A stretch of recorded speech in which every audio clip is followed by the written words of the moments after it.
In my youth, I looked about me and saw all the good things there were to bring happiness and contentment, and I realized that wealth increased the potency of all these.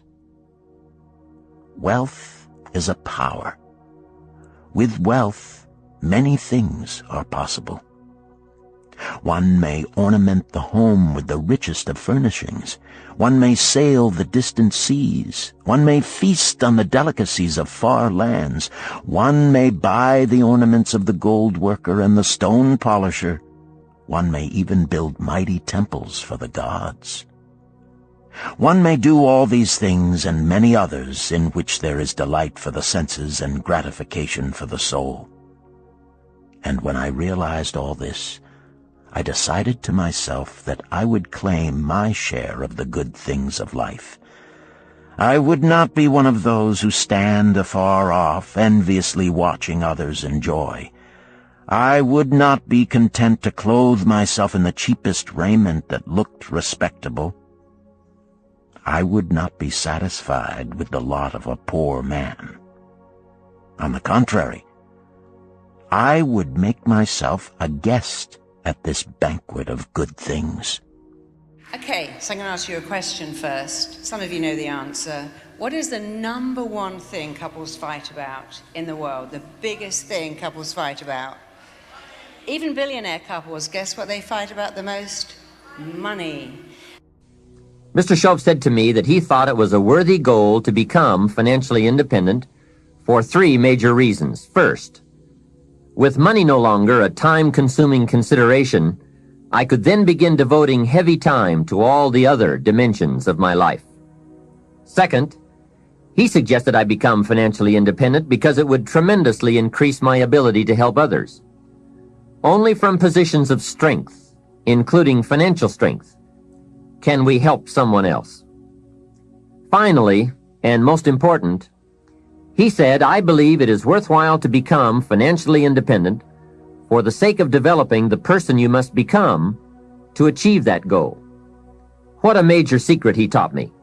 Set a goal to entice you to become the person it takes to achieve it. Reaching the goal is the lesser value. The primary value lies in the person you become by reaching it. You see, it's not the $1 million that's most important. It's what you must do and become in order to be a millionaire.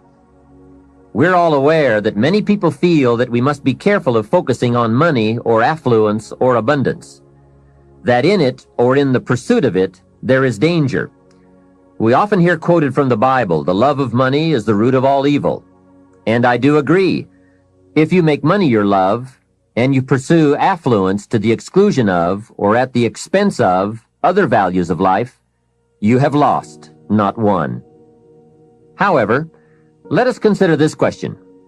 If you could do better, should you? That's not a bad question.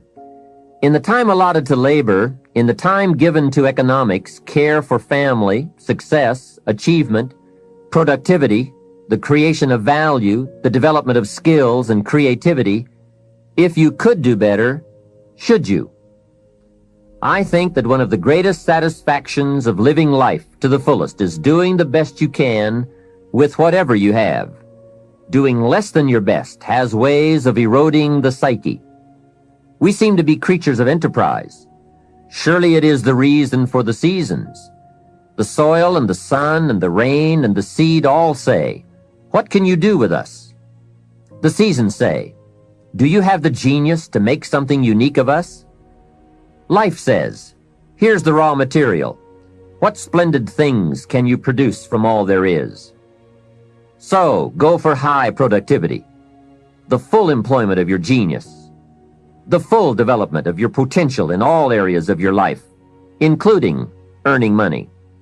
That is the essence of life. Truly sophisticated people know it isn't the amount that counts. It's doing all that you can with all you've got that counts. Every 10 years in the world or in a country, typically in America, some countries is more, but ours is generally 10 years. Every 10 years, a major crisis happens. Every 20 years, a massive crisis happens. But 10 years, a major crisis happens, okay? When this crisis happens, let me tell you who benefits from it. You know who benefits from it when a major crisis happens? Those who are liquid. Those who are liquid. You see a lot of people that say, I never have cash. I never have cash. I love cash. Savings gives you leverage. Savings gives you backing. Savings is those 100 people standing behind you where people say, I'm not gonna mess with you, or I'm gonna do business with you because you got a lot of backing. That's savings. Savings allows you to process things better. Saving allows you to make better decisions, lead better, every single way. You become a better CEO, you become a better executive, you become a better recruiter, better salesman, if you have savings in place. And savings is 3 different brackets. It's not all checking account. You gotta make sure short-term's taken care of, midterm, long-term. If you're single right now, you might say, I don't have any kids, I don't have to worry about my kids. Then it's all short-term, fine. If you got kids, you're married, you gotta make sure midterm. If you got an 8-year-old daughter, 10 years college that's 18 years old, you gotta think about these types of things.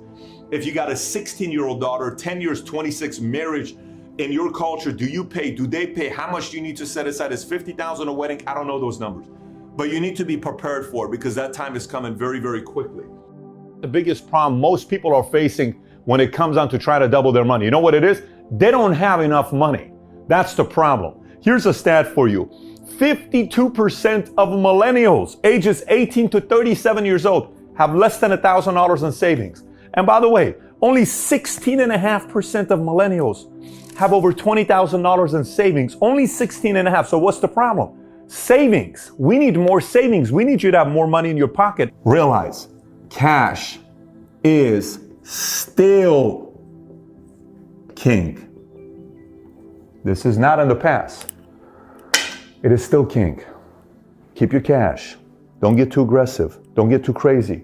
But sit there and strategize yourself to say, oh my gosh, in the next year, 2 years, 3 years, 5 years, something could happen. And when it does, oh my goodness, I'm going to capitalize. Look, something's going to happen in the next 5 years. And the people that are going to make massive wealth are the ones that save cash. So I'm a cash guy. When I saw that whoever had the money decided where we went, I wanted money. I didn't want money because of money. I wanted money because it appeared to me that whoever had the money had control of the environment. Mm-hmm. And I knew that way before my dad died. I would watch him and another man, a doctor in the neighborhood, and they seemed to have fun. Whoever had the money seemed to control where we went, how long we went, what we did. The Americans, or 76% of Americans live paycheck to paycheck. 64% of Americans that have businesses break even or lose money.